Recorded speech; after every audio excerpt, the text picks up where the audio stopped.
جب حضرت ابراہیم علیہ السلام اسماعیل علیہ السلام اور ہاجر کو چھوڑ کے روانہ ہوئے تو حضرت ہاجر کبھی صفا پہ چڑھتی تھی کبھی مروہ پہ اور آواز دیتی تھی الی من ترکتمونا الی من ترکتمونا، کس کے حوالے کر کے جا رہے ہو؟ حضرت ابراہیم کو اجازت نہیں تھی مڑ کے دیکھنے کی، انبیاء کی آزمائش بڑی سخت ہوتی ہے۔ جب ہاجر سمجھی کہ جواب نہیں دے رہے تو واپس آ گئی ادھر مروہ سے ادھر صفا سے۔ جب حضرت ابراہیم آنکھوں سے اوجھل ہونے لگے تو انہوں نے کہا اللہ اذن لک بہذا اللہ امرک بہذا، اللہ نے حکم دیا تھا۔ تو ابراہیم علیہ السلام نے کہا اللہ امرنی بھی، اللہ تعالیٰ کا حکم ہے۔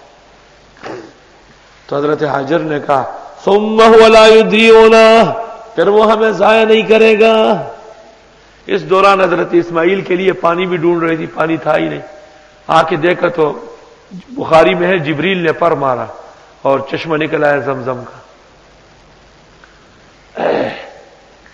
ابراہیم علیہ السلام جب تھوڑے سے آگے بڑھے، بیوی اور بچے کو چھوڑ کے گئے ہیں، تو غم اور صدمے سے چل نہیں سکتے تھے، پیروں میں درد شدید تھا، نیچے بیٹھ گئے زمین پہ۔ اس وقت دعا مانگی جو سورۃ ابراہیم میں ہے، ربنا انی اسکنت من ذریتی بواد غیر ذی زرع عند بیتک المحرم ربنا لیقیموا الصلاۃ، میں نے بال بچوں کو ایسی جگہ چھوڑا جہاں کوئی ہرا پتا بھی نہیں اگتا ہے، خدایا بہت غیر آباد جگہ ہے، اور آپ میں اس لیے چھوڑ آیا ہوں تاکہ آپ کے عابد زاہد بنے اور اب لوگوں کی دلوں میں یہاں کی محبت ڈالے۔ وہ سب دعائیں خداوند تعالیٰ نے قبول کی۔ حضرت ہاجر نے چونکہ 7 چکر لگائے تھے، جب محمد الرسول اللہ صلی اللہ علیہ وسلم بھی وہاں پہنچے تو اللہ تعالیٰ نے کہا کہ میری ایک ولیہ اور نیک بندی نے یہاں پر اس طرح تکلیفیں اٹھائی، حضرت آپ بھی یہاں سے دوڑتے ہوئے دکھا دیں۔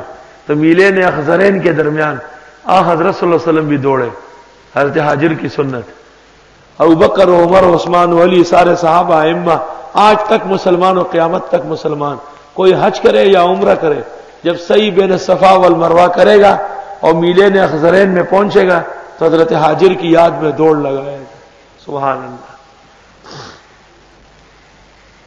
لیکن کمال ہے کہ ام المومنین عائشہ جب وہاں پہنچی اور ازواج مطہرات پہنچی اور صحابیات پہنچی تو اللہ نے کہا کہ عورتوں نے نہیں دوڑنا، عمل عورت کا ہے، مرد کو سنت میں دوڑایا لیکن عورت کو اجازت نہیں، کیونکہ اس امت کی عورت بہت محترم اور بہت محتجبہ اور پردہ نشین ہے۔ افسوس کہ عورتوں نے کیسے سستے داموں اپنی عزت و آبرو اور پردے کو ختم کر دیا۔ اللہ تعالیٰ نے اپنا فیصلہ بدل دیا، قانون تبدیل کیا۔ عورت کی سنت تھی تو عورتوں کو تو کرنا ہی چاہیے تھا، فرمایا نہیں، عورت نہیں دوڑے گی۔ چاروں ائمہ متفق ہے انہا لا تسعی، خاتون نہیں دوڑے گی۔ اس سے بڑھ کر حجاب شرعی کی اور دلیل کیا ہوگی؟ مصری عورت کو میں نے دیکھا دوڑ رہی تھی، زبردست، مردوں سے آگے ہو جاتی تھی۔ تو جب طواف صحیح ختم کر کے وہاں دعا کر کے بیٹھنے لگی، میں نے اس کو کہا تم کیسے دوڑی؟ کہا ہاجر کیسے دوڑی؟ میں نے کہا وہ تو تکلیف میں تھی کہ مجھے بھی بڑی تکلیف ہے۔ اور کیا تکلیف ہے؟ کہا میری نانی دادی دوڑی ہے اور میں نہیں دوڑوں گی۔ تو میں نے کہا جائز نہیں ہے۔ کہنے لگی بہت ناجائز کام میں نے کیے، ایک آج اس کو یہ شامل کر لیا۔ تو میں نے کہا معلوم ہوا کہ تو توبہ کرنے نہیں آئی ہے، گناہ زیادہ کرنے آئی ہے۔ ایسی بھی اوباش عورتیں دنیا میں ہوتی ہیں۔ ان صفا والمروہ من شعائر اللہ، بے شک صفا اور مروہ اللہ کی قدرت کی نشانیوں میں سے ہے۔ فمن حج البیت واعتمر، پس جو کوئی حج کرے بیت اللہ کا یا عمرہ کرے، فلا جناح علیہ ان یطوف بہما، کوئی اعتراض نہیں ہے اس پر کہ وہ طواف نہ کریں ان دونوں کا۔ اس پہ اشکال ابن زبیر نے کیا، عائشہ نے جواب دیا، صحاح میں موجود ہے۔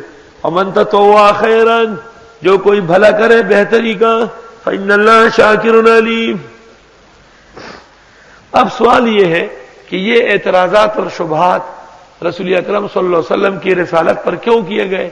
اس لیے کہ یہود اور نصارہ کے علماء نے دین چھپایا تھا، بر وقت مسئلہ بیان نہیں کیا۔ ان الذین یکتمون ما انزلنا من البینات والہدی، بے شک وہ لوگ جو چھپاتے ہیں جو ہم نے اتارا روشن دلیلوں میں سے اور ہدایت کی پونجی میں سے، من بعد ما بیناہ، بعد اس کے کہ ہم بیان کر چکے ہیں وہ، للناس لوگوں کے لیے، فی الکتاب کتاب میں، اولئک یلعنہم اللہ، ان لوگوں پر لعنت کی اللہ تعالیٰ نے، ویلعنہم اللائنون، اور ان پر لعنت کر رہے ہیں لعنت کرنے والے۔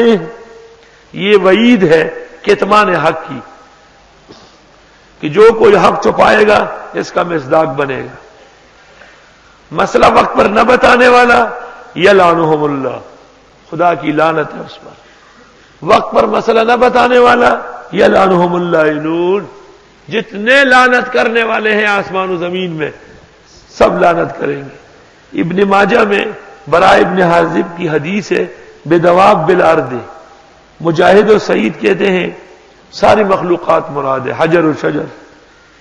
طریق توبہ، الا الذین تابوا، مگر وہ لوگ جنہوں نے توبہ کی، واصلحوا، اور اپنی اصلاح کی، وبینوا، اور مسئلہ بیان کیا۔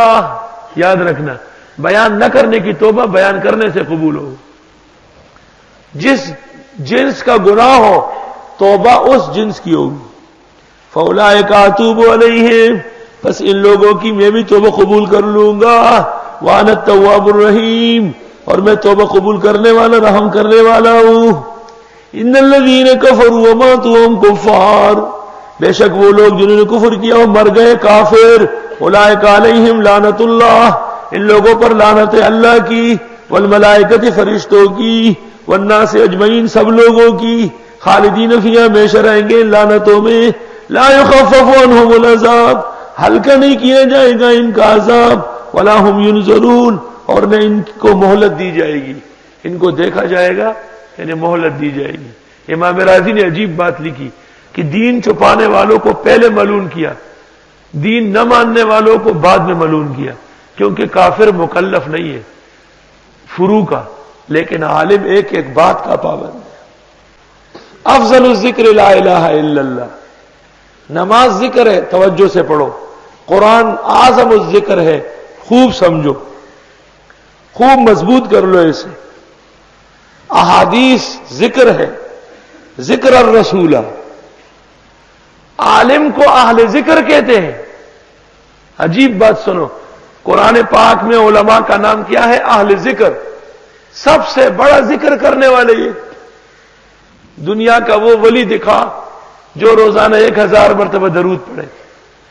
ہر عالم بخاری کے گھنٹے میں، ترمذی، مسلم، مشکات میں، قال رسول اللہ صلی اللہ علیہ وسلم، سمعت النبی صلی اللہ علیہ وسلم، رأیت رسول اللہ صلی اللہ علیہ وسلم، عن النبی صلی اللہ علیہ وسلم، جاء احد الى رسول اللہ صلی اللہ علیہ وسلم، وہ صلی اللہ علیہ وسلم کی بارش ہے۔